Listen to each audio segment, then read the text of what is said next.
आधार ही नहीं, उसका संसारी रंग उड़ जाता है। उसके संसार का जो रंग होता है वो उसके शरीर से छीन लिया जाता है और श्वेत वस्त्र उसको धारण करने पड़ते हैं। मैं कुछ गलत तो नहीं होता। यदि उसका पति उसके सन्मुख नहीं है, उसके बाद मुझे नहीं कहना चाहिए, इशारे मेरा समझ जाओ कि कौन से वस्त्र पहनना चाहिए कौन से वस्त्र नहीं। मैं कहने का अधिकारी नहीं हूं, समझ करना मुझे। मैं इशारा करने का अधिकारी हूं। कथा में बात आ गई है तब कह रहा हूं। पति जब होता है तब तक मेरी माता के कई वस्त्र रंग बिरंगे पहने कोई बात नहीं है, लेकिन उसके बाद तो हमारा केवल एक रंग रह जाता है, वो है मर्यादा का रंग। मर्यादा मर्यादा तो सबसे बड़ी अमूल्य वस्तु है। आप समझिए, मैं उस चीज को नहीं कहना चाहता हूं कि कोई आलस न कर जाए उस बात को लेके। हे संतो महात्माओं, हे संतो महात्माओं, मेरे मेरे मेरे पति मेरे परमेश्वर है। ये आदर्श प्रस्तुत कर दिया माता जानकी ने। राम मर्यादा पुरुषोत्तम है और श्री कृष्ण मुक्ति पुरुषोत्तम है। राम मर्यादा पुरुषोत्तम है और भगवान श्री कृष्ण मुक्ति पुरुषोत्तम है। कृष्ण माखन चोर है, अर्थात मृत मन के चोर है। वे सर्वस्व ही मानते हैं। राम नाम जैसा सरल वैसा ही उनका काम, उनकी लीला भी सरल है।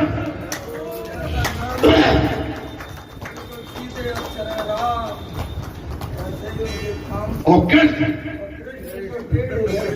टेढ़े हैं। आप समझ लो, कृष्ण माखन चोर है, मन चोर है, लीला चोर है और राम सरल है। जैसा उनका नाम राम है वैसे ही वो सरल है और महाराज वैसे ही वो सरल है। राम के नाम में एक भी संयुक्त अक्षर नहीं है। राम जी के नाम में एक भी संयुक्त अक्षर नहीं है और श्री कृष्ण के नाम में संयुक्त अक्षर है। कृष्ण के नाम में एक भी अक्षर सरल नहीं, सभी संयुक्त अक्षर है। ये भगवान सुखदेव ने राजा परीक्षित को बड़ी समझाई दी है। इतना कौन समझा सकता है? भगवान सुखदेव जैसा वक्ता कोई इस संसार में बन सकता है?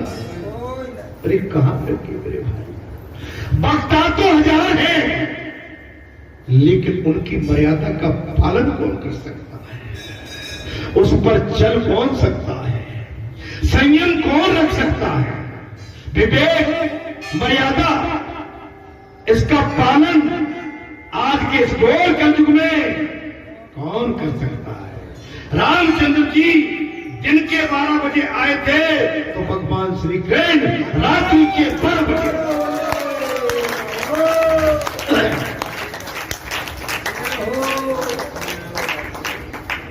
महाराज भगवान सुखदेव ने कहा, राजन, रामचंद्र जी ठीक दोपहर 12 बजे और भगवान श्री कृष्ण ठीक रात्रि के 12 बजे, एक मध्य में आए तो दूसरे मध्य रात्रि में आए,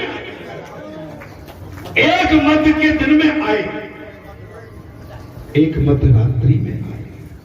एक राजा दशरथ के भव्य राज प्रसाद में अवतरित हुए तो दूसरे कंस के कारागृह में प्रकट हुए।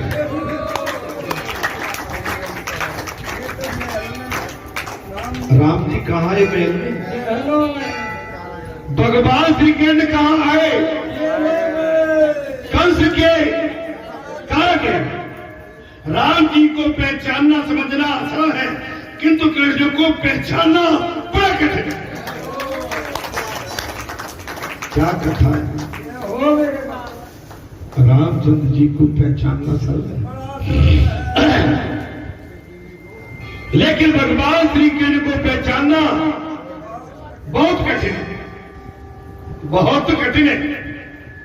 रामचंद्र जी की मर्यादा को जीवन में उतारने का काम सबसे कठिन है। अच्छा, राम जी की मर्यादा को जीवन में उतारना ये कठिन है। आप रामचंद्र जी की मर्यादा के अनुरूप चल पाए? अच्छा, कथा समझ में आ रही है कि नहीं? तो आज की कथा से कुछ सीख मिलेगी कि नहीं मिलेगी? अच्छा, रुकेंगे कि नहीं रुकेंगे उन पर? अरे कहा हमारा एक फोन आ जाता तो भगदड़ बच जाता है। घर से इनका एक फोन आने दो माताओं का। कहां बोले आते नहीं हो? आ रहा हूं, मैं जा रहा हूं, पंचो में जा रहा हूं।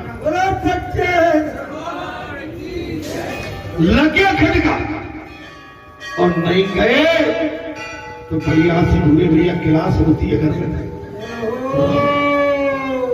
बढ़िया क्लास ली जाए तगड़ेपन से।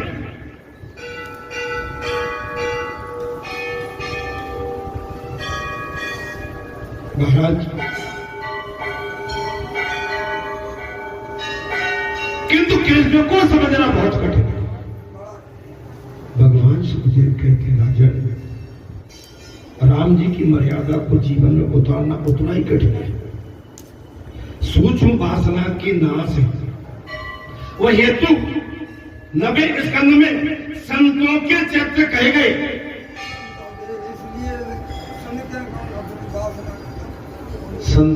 संतों के जो वचन होते हैं, 4 मास चल रहे हैं, 4 मास का मैं समझती हूँ। संत एकांत में चले जाते हैं, या तो कथा कहते रहते हैं या कथा सुनते रहती है, या एकांत में गंगा जमुना के किनारे या किसी पर्वत के सहारे जाके एकांत में भजन करते।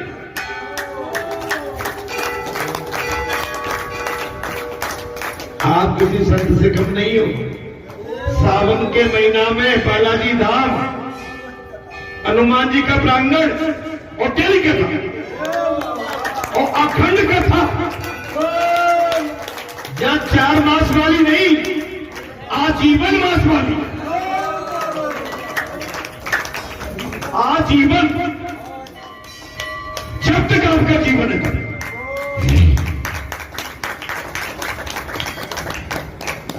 4 मास का आनंद, और 4 मास ऐसे निकल जाएंगे।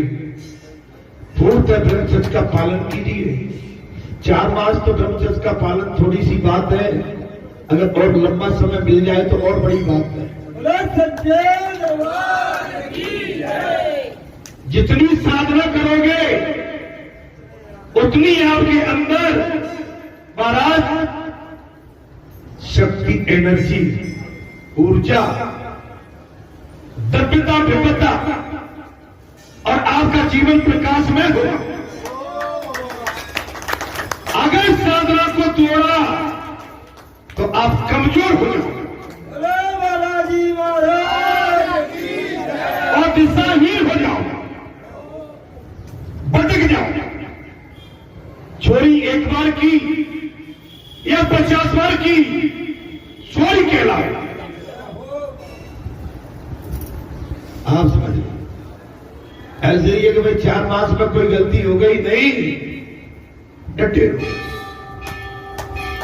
एक ही सूत्रीकार का सूक्ष्म वासना के नाश हेतु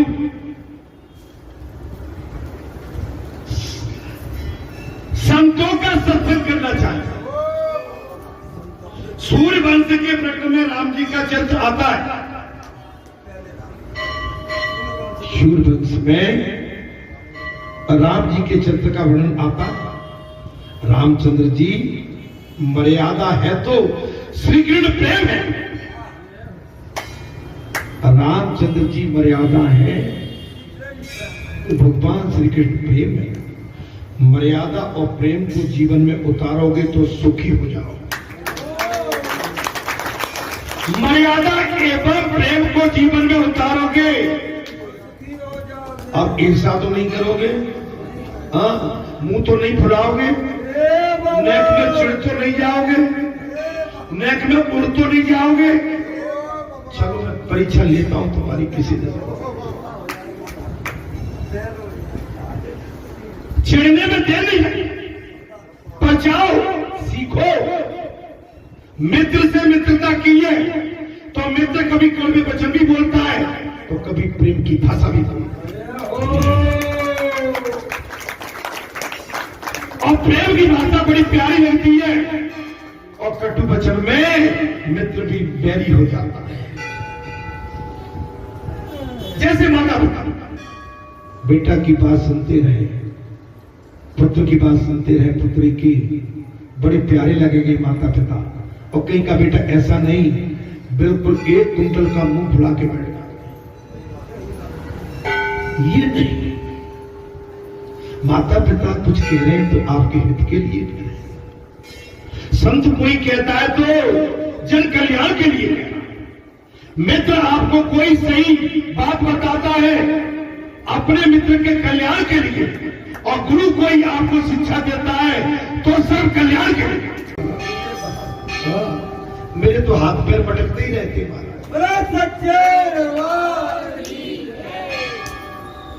नरसिंह अवतार की कथा को क्रोध नाश की कही गई। नरसिंह भगवान का भी अवतार हुआ है, अपने प्रिय भक्त प्रहलाद का कल्याण। और उनके पिता कौन महाराज? पिता कौन थे? हिरण्यकश्यप। हिरण्यकश्यप के वध के लिए भगवान नरसिंह को अवतार ले। 52 अवतार की कथा में लोभ का नाश करने के लिए 52 भगवान का जो अवतार हुआ है वो लोभ के नाश की है। और रामचंद्र जी के अवतार की कथा में काम नाश की रीति बताई गई। रामचंद्र जी के अवतार में काम नाश की नीति बताई गई है। क्रोध, लोभ और काम जब नाश होता है तभी कृष्ण अवतार, तभी कृष्ण भगवान प्रकट होते हैं।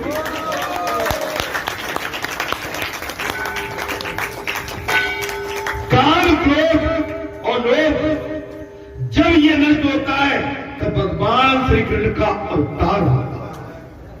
हे संतो महात्माओं, यहाँ पर भगवान सुखदेव ने साथ कर दिया। बोले हे राजन, वैसे तो भागवत का लक्ष्य कृष्ण लीला का कथन है। वैसे तो भागवत कथा कृष्ण लीला का कथन है, तो फिर भी प्रथम स्कंद में श्री कृष्ण लीला का वर्णन क्यों किया गया? भगवान सुखदेव ने कह दिया राजन, वह तो भागवत कथा ही कृष्ण लीला है। इसके पश्चात भी प्रथम स्कंद में महाराज भगवान की कृष्ण लीला का वर्णन क्यों किया गया? इसका कारण वही है, क्रोध, लोभ और काम आदि का नाश होने पर ही परमात्मा कृष्ण का मिलन है। काम, क्रोध और लोभ का नाश होने पर भगवान श्री कृष्ण का मिलन होगा।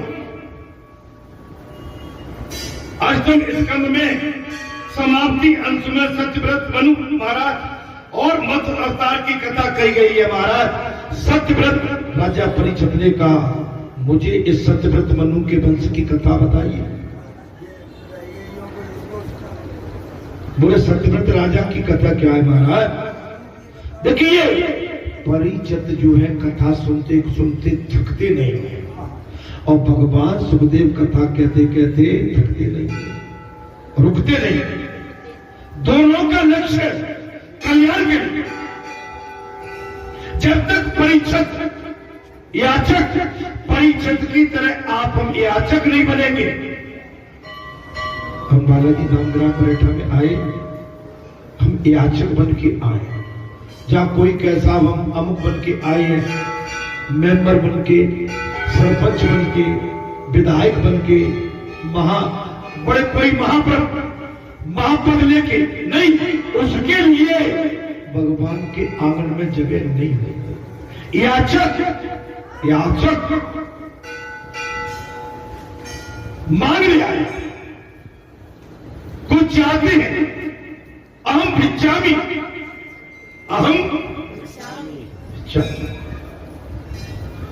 क्या भिक्षा चाहिए? बोले क्या? बोले राम रस, कृष्ण रस, राम कीर्तन, कृष्ण कीर्तन, मुझे ये प्राप्त हो जाए, मेरा कल्याण हो जाए। आप समझिए, भगवान सुखदेव वर्णन करते हैं राजन, इस कल्प में राज्य ऋषि सत्यव्रत महाराज और वैश्वत मनु थे, विवसन के विवसन हुए थे। मनु विवसन सूर्यवंश के, मनु विवसन सूर्यवंश के आदि पूर्वक है। उनका विवाह श्रद्धा नामक स्त्री के साथ हो गया। उनका विवाह किसके साथ हुआ? श्रद्धा नाम स्त्री के साथ हुआ। उनके 10 संतानें हुई और उनके नाम थे महाराज इक्ष्वाकु, निरख और सरबंध, दृष्टि, करूप, नरेश और नसबंध, नसब, नवक और कवि।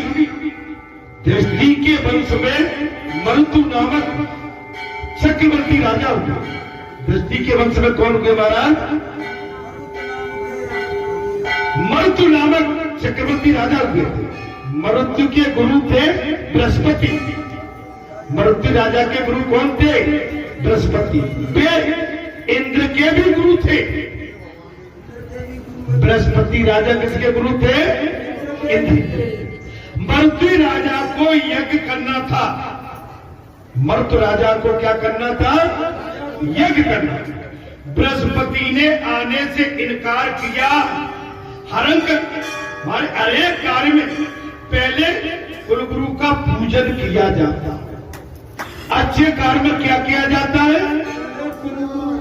कुलगुरु का पूजन किया जाना चाहिए। अब क्या किया जाए? एक बार मरुतु को मार्ग में नारद जी मिल गए तो उन्होंने नारद जी से महाराज अपनी कठिनाई सुनी। गुरु आते नहीं है, मुझे धार्मिक अनुष्ठान करना है, मेरे पे बड़ी कठिनाई आ गई है। सो नारद जी ने कहा कि बृहस्पति के छोटे भाई संप्रत जी को बुला ला।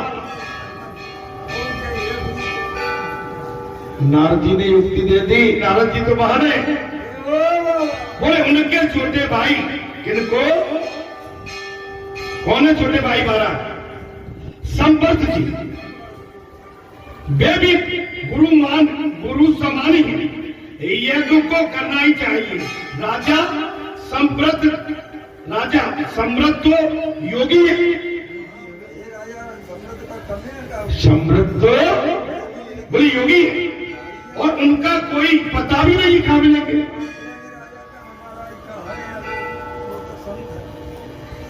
नारद जी ने कहा, राजा ने कहा महाराज वो मिलेंगे क्या? नारद जी उनका पता मैं बताऊंगा। नारद जी ने कहा उनका पता मैं बताऊंगा, किंतु मेरा नाम मत ले।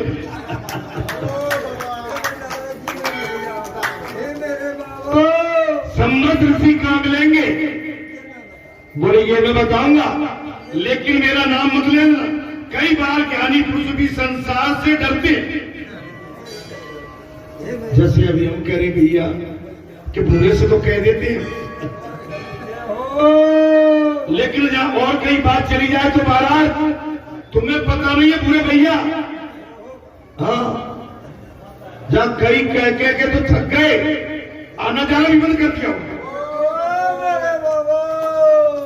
अब कथा तो सब पे उतर रही है मेरे भाई। हमने भी कुछ नाइंसाफियां की होंगी और की है, हम पे भी उतर रही है। कथा से बचा कौन? ऐसा माई का लाल संसार में है कौन जिससे छोटी बड़ी गलती नहीं हुई? लेकिन कुछ ऐसे हैं कि केवल उसी के सुनने को आते हैं। महाराज, हम तुम्हारे घर में बैठे इसलिए नहीं, यही कथा कहीं और चल रही होती महाराज, और ही बात है।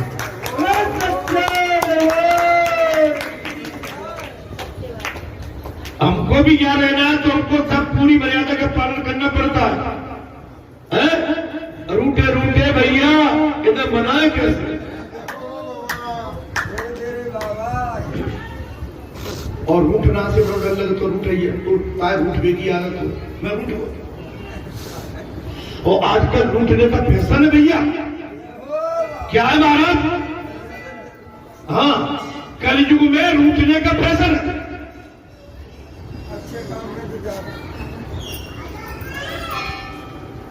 अब तो नाती है तेव कहते हैं, बोले बाबा तुम्हारे कान नोता आगो, बेटा आगो मोको। अब नाती कहते मोको नोता लगा है, अब बाबा को नोता है वो करता है।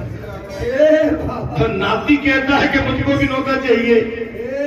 तो भैया जब संसार में घुसो भगवान, अब गुरु विचारों का करें।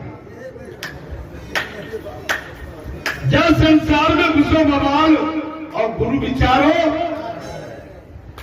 अब गुरु विचारों का करें। गुरु को कौन समझ रहा है? हाँ, समझने वाले समझ रहे हैं, लेकिन बहुत कम है ऐसे। मैं कथा की ओर आता हूं। महाराज नारद जी ने कह दिया, मैं बताऊंगा। कई बार ज्ञानी पुरुष भी संसार से डरते हैं, कई बार ज्ञानी पुरुष डरते भाई। वैसे ही तो भैया फसल कम भई है और कहीं और रूठा मनाई है गई तो फसल बर्बाद और कम हो जाओ। हाँ, वैसे ही तो भक्ति से नाता बड़ी मुश्किल में जुड़ता है। सनातन के प्रेमी वैसे ही कम रह गए, सनातन की फसल कम होती गई है, लेकिन अब सनातन की फसल में उछाल आ गया।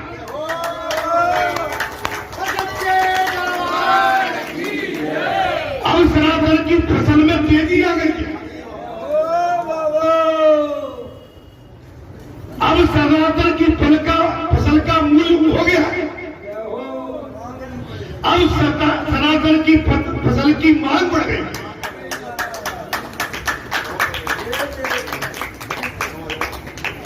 अब मांग नहीं पड़ी होती तो अपन 200 कोस चल के क्यों जाते?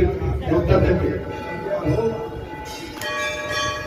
हमारे सनातन का जितना प्रचार हो सके, हमारे राज्य की जो भी ख्याति विख्याति, हमारे वेदों की, हमारे महापुरुषों की, संतों की, महात्माओं की, हमारे महान हुए संत, हमारे महापुरुष जिन्होंने इस राज्य की ख्याति के लिए अपने प्राणों की आहुति तक लगा दी।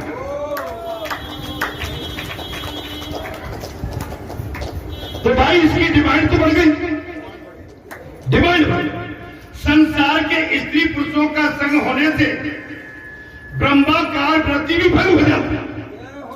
अब आ जाओ, संसार के स्त्री पुरुषों का संग ज्यादा करोगे, अब आगे बढ़ो। जो अभी समय कुछ पहले कही थी, आप जितना संसार में जाओगे, अथाई पे चौपाल पे बैठोगे, माता बहन बेटियों के झुंड में घुसोगे, हमारी आपकी वृत्ति बिगड़ जाएगी, वजन छूट जाए। एक जगह एक वृत्ति आप संसार का काम करो, कौन रोक रहा है? लेकिन मजबूती से। आपको राजा का काम मिला है, राजा जैसे काम करो। आपको पूजा का काम मिला है, पुजारी जैसे काम करो। आपको कृषि का काम करा है, किसान जैसे काम करो। भक्ति का काम मिला है, भक्ति जैसा काम। पंच का काम मिला है तो पंचोटी काम करो।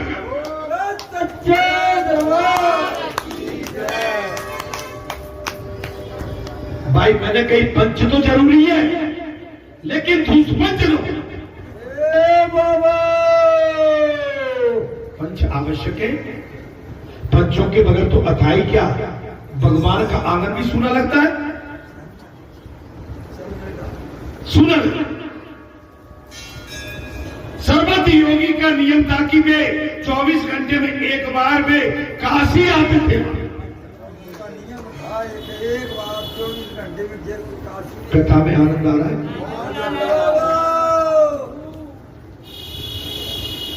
समृद्ध योगी का नियम था कि 24 घंटे में वो एक बार काशी आते थे। महापुरुष भजन में भी नियम का पालन करते। आपका नियम नहीं है, हम स्वप्री अबाल लिपेट लें, एक का तौलिया अबाल डाल लें और कंठी अबाल डाल लें। नहीं, मन की कंठी और मन का आभूषण और मन का कवच कभी फीका नहीं। मन को मजबूत होना चाहिए। हाँ, अब ये नहीं कि भूख लगी तो टिकियां खाने पड़े थे।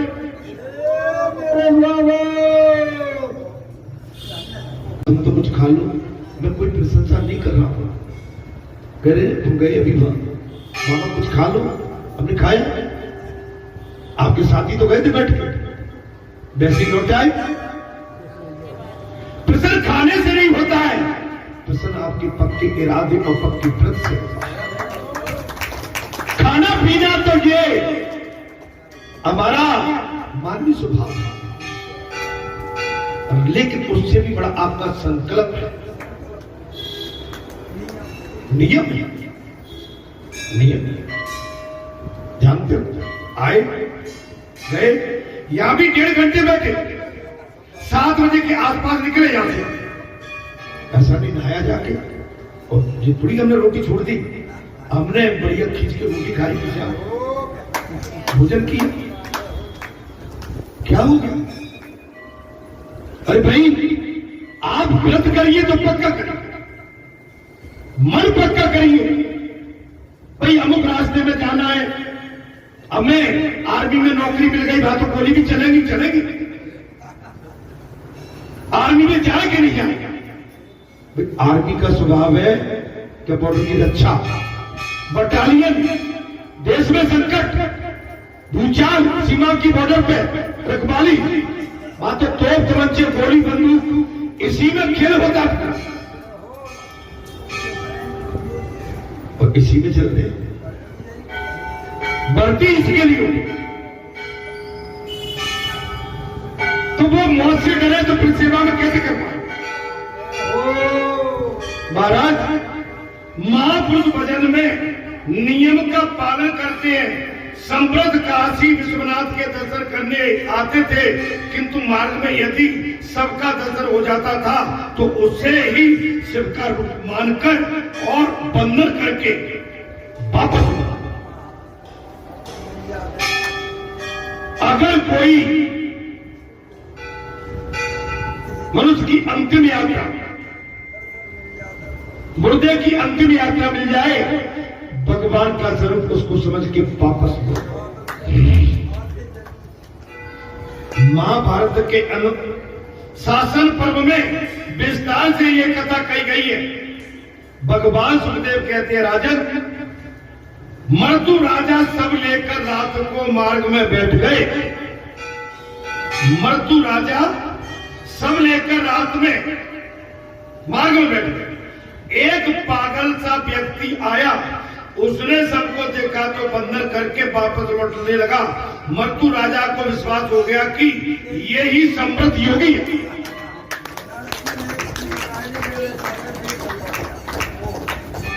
नारद जी ने ये बताया कि जो भी सब मिलता है उसे देख के लौट जाते हैं। और राजा महाराज कौन, क्या नाम था राजा के महाराज जी? सम्राट नहीं, ये तो योगी मरुथु, राजा मरुथु एक मुर्दा को लेकर बैठ गए रास्ते में। समृद्ध योगी जब आए, उन्होंने देखा कि ये तो कोई मुर्दा है, उसका दर्शन करके वापस जाने लगे। राजा ने जान लिया कि यही समृद्ध योगी है। राजा ने उनके चरण पकड़ लिए और प्रणाम किया। समृद्ध कहने लगे, मैं अज्ञानी हूं, मुझे ज्ञान दीजिए। समृद्ध क्या कहने लगे? मैं महाराज समृद्ध कहने लगे, मैं अज्ञानी, मुझे ज्ञान दीजिए। मर्द, आप सम्मत हैं, मेरे गुरु हैं।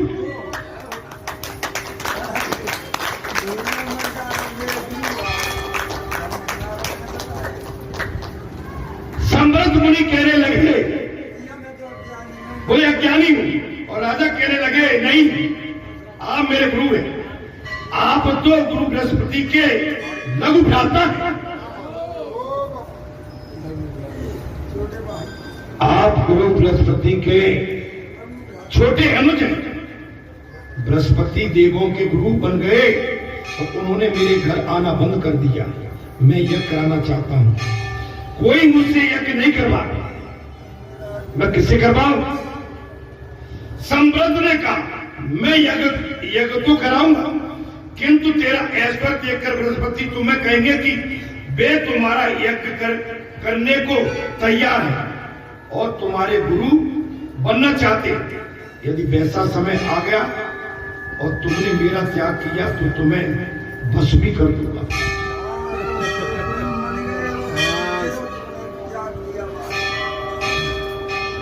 बोले ठीक है, मैं तुम्हारा यज्ञ संपन्न करा दूं, लेकिन तुम्हारे यज्ञ की व्याख्या वैभव देखकर कहीं तुम्हारे गुरु बृहस्पति के मन में यज्ञ कराने का विचार आ गया और कहीं वो बीच में आ गए और तुमने कहीं उनको गुरु में स्वीकार और मेरा त्याग कर दिया, तो मैं तुम्हें भस्म करूं।